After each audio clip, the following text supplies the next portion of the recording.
इसी यीशु के बाबरकत जलाली और फ़तेहमंद नाम में तमाम मसीही बहन भाइयों को मेरी तरफ से सलाम। अच्छा जी, अभी मुझे किसी ने वीडियो भेजी थी, वो एक डॉक्टर हैं, डॉक्टर जमील नासिर। मैं तो उन्हें कहूँगा डंगर डॉक्टर ना। डंगर डॉक्टर जो हमारे पंजाबी भाई बहन हैं वो बड़ी अच्छी तरह से समझते होंगे। उर्दू जो जिनको आती है उनको बता दूँ मैं। डंगर डॉक्टर मतलब जानवरों का डॉक्टर ना। और जितने जानवर उसे बैठ के सुन रहे थे, ये उनके लिए भी है। और आप लोग जिन्होंने नहीं उसकी बातें सुनी, और आप भी जाएँ ज़रा उसकी तरह बातें सुनें। वो भाई एक्सप्लेन कर रहे हैं, उनकी 2 वीडियो हैं। तो वो एक्सप्लेन कर रहे हैं कि जी जो बरकत का सिलसिला है ना, जो बाप इब्राहिम को खुदा बरकत देता है, वो बरकत सबको इक्वल मिलती है। तो मेरे भाई ये कहीं नहीं लिखा हुआ। अब क्यों गलत बातें बता रहे हो लोगों को?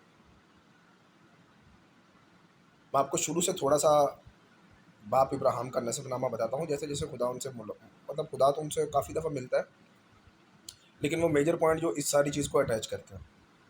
और आपने जो कहा कि जी इस्राएली कौम तो जाहिल थे, वो भूखे, नंगे, वो पता नहीं क्या-क्या बोला आपने। आपको उन सारी बातों का मैं जवाब देता हूँ। सबसे पहले कि बाप इब्राहिम जब पहली दफ़ा कुर्बानी चढ़ाने जाते हैं खुदा के लिए पहाड़ पे, तो उनको नींद आ जाती है और खुदा फिर ज़ाहिर होता है उन पे, वो उठते हैं।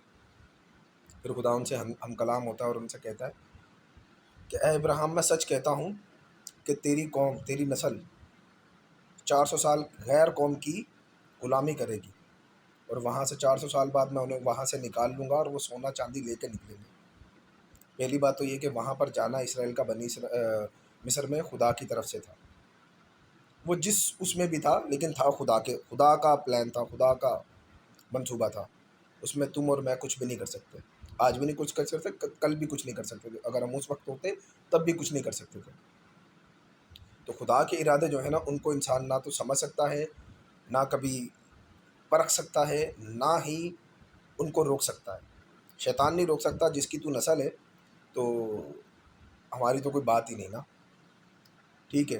तो बहरहाल, तो उसके बाद आप फरमा रहे थे जनाब कि वो सारी चीज़ें इक्वल हैं, क्योंकि उसके 8 बेटे थे तो आठों को बरकत मिली। नहीं मेरे भाई, गलत बात ना करो। क्योंकि खुदा उसके बाद इसहाक से भी मिलता है, याकूब से भी मिलता है, और दोनों को यही कहता है कि मैं तुम्हारे बाप का खुदा, जो मैंने तुम्हारे बाप से वादा किया था, मैं उस कौल को तुम्हारे साथ रखूंगा। इसहाक से भी यही कहता है, याकूब से भी यही कहता है, और याकूब को कहता है कि मैं तेरी नस्ल को बरामंद करूंगा, बढ़ाऊंगा, और तेरी सुल्ब से बादशाह पैदा होंगे। ठीक है। ये वादा उससे, क्या नाम था उसका, बहरहाल नाम मुझे याद आ जाएगा तो मैं बता दूंगा आपको। हाजरा का जो बेटा था उससे नहीं किया गया था। तो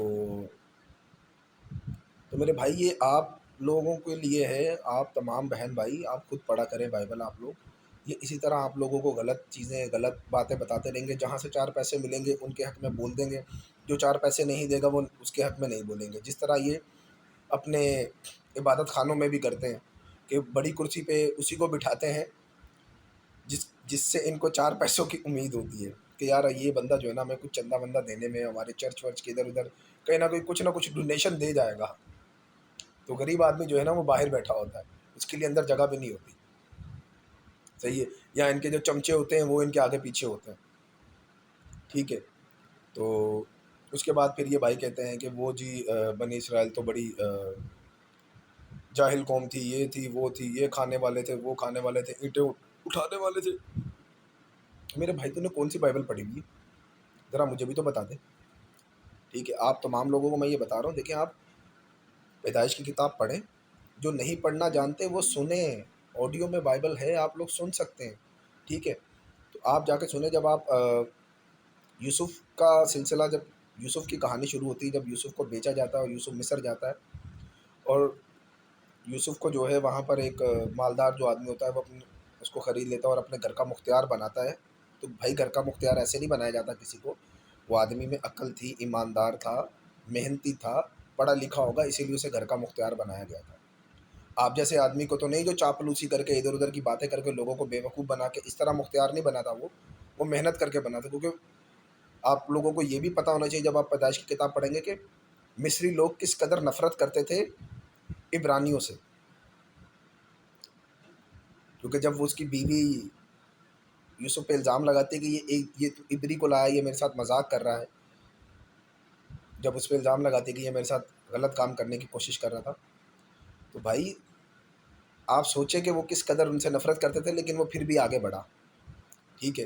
फिर उसके बाद आप देखें कि जब वो जेल में जाता है और फिर बादशाह को ख्वाब आता है और वो आके बादशाह को ताबीर बताता है, और बादशाह को कहता है कि तू किसी दानिश्वर आदमी को, किसी समझदार आदमी, दानिश्वर आदमी को मुंतखब कर, ताकि वो ये 7 साल का जो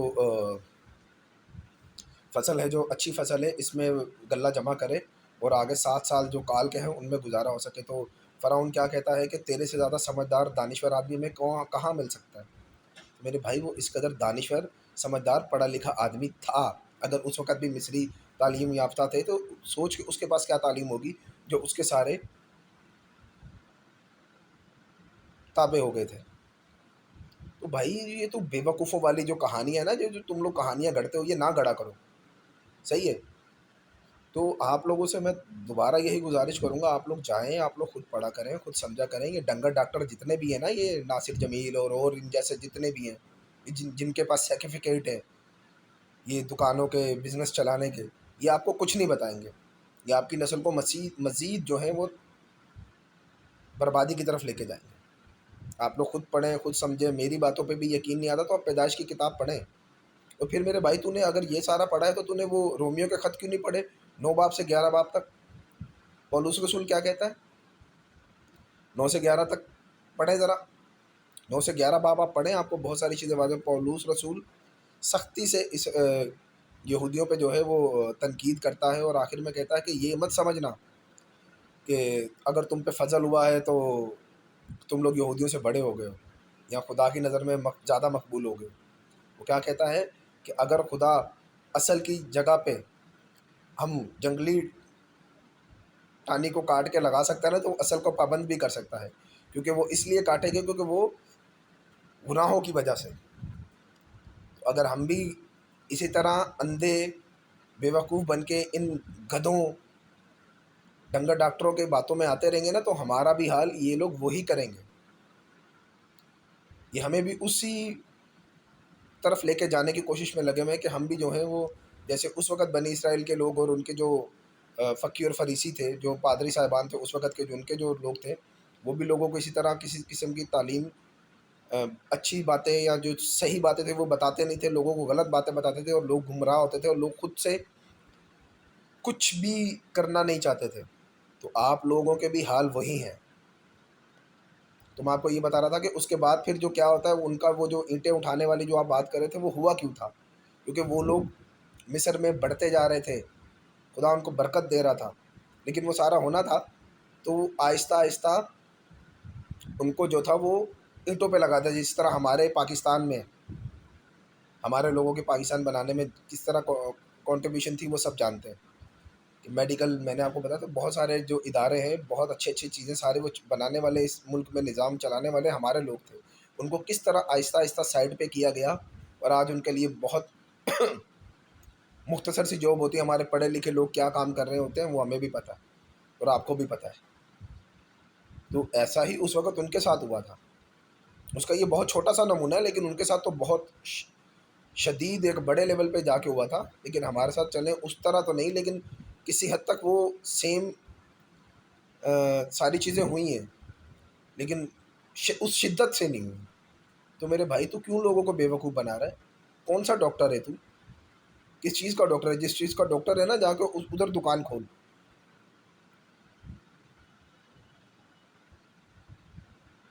तो मेरे भाइयों, आप लोग खुद पढ़ा करें। ये जितने जंगली डॉक्टर और ये डंगर डॉक्टर, जानवरों के डॉक्टर, इन जैसे लोगों की बातों ना सुना करें।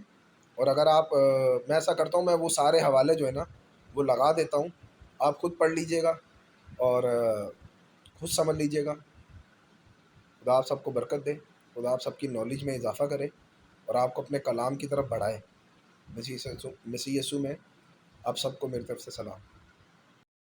Hallelujah, praise the one who set me free. Hallelujah.